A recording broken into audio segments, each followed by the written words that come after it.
Corona पीड़ितों की दास्तां पेश करता पद्मश्री आचार्य कौलक्लूरी इनाक द्वारा रचित प्रवास उपन्यास में आपका स्वागत है। पति विहीन विधवा बनी उस पर यदि कोई उस प्रकार अत्याचार करे तो रह क्या कर सकती है। उसकी कौन रक्षा करेगा, उसका क्या होगा, उसके बेटे का क्या होगा। किशोर, क्या वह भयंकर काम करेगा, क्या राम उसकी रक्षा कर पाएगा।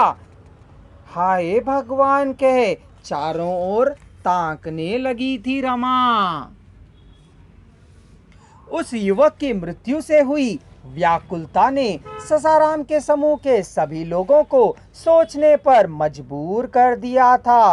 उस स्थिति में उन्होंने 3 घंटों की यात्रा तय की। सामने होटल दिखाई दिया।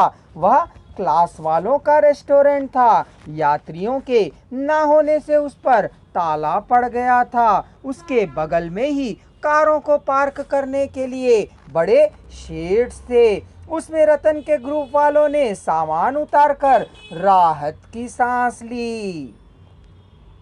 शेड में छाया थी पर गर्मी भी थी।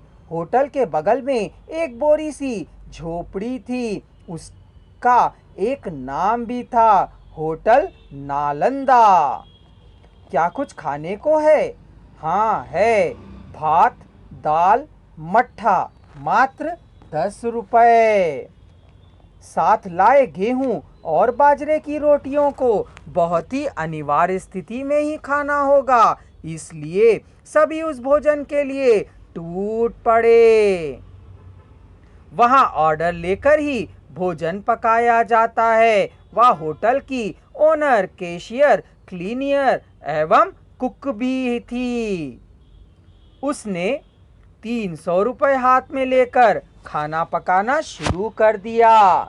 दाल मट्ठा तैयार था। बात करते करते ही उसने चावल पका दिया था। पत्तलों में भात को परोस दिया था।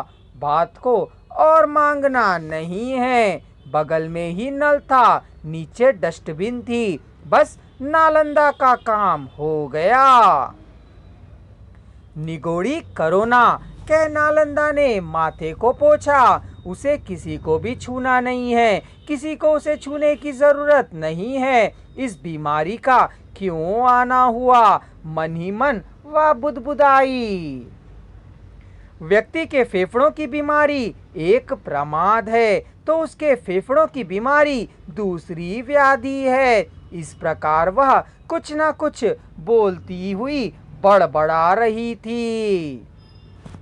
इसकी दवाई ही नहीं है, यह भी विचित्र बात है। वह खींच रही थी। दुनिया में इतने बड़े बड़े महानुभाव हैं, ऐसे में इसकी चिकित्सा न ढूंढ पाना बड़े दुख की बात है। लगता है उसे गुस्सा आ गया था। प्रवासी कुलियों के आने पर पहले पैसे वसूल करके पल भर में खाना पकाकर उनको परोसा नहीं है, उसी तरह कोरोना बीमारी के आते ही सवेरा होने तक दवाई का पता ना लगने पर वे डॉक्टर भी क्या डॉक्टर हैं? क्या नालंदा की तरह भी नहीं कर सकते हैं यह डॉक्टर? वह खींचती ही रही थी। इस बीमारी को आने से रोक ना सकी यह सरकार, यह भी कैसी सरकार है, कह उसने अपने से ही प्रश्न किया था। असल में मनुष्यों का दोष है। इनमें क्यों इतनी लापरवाही है? यह संक्रामक रोग है, इसलिए 4 लोग आपस में मिलकर ना रहें। कहने से क्या वे लोग मिलना बंद कर देंगे? कोई सुनता ही कहाँ है। चलो मना करने पर भी मिलते हैं तो क्या नाक मुंह में कपड़ा बांधते हैं? यह मनुष्य है ना, यह लोग किसी की भी बात को सुनते नहीं हैं।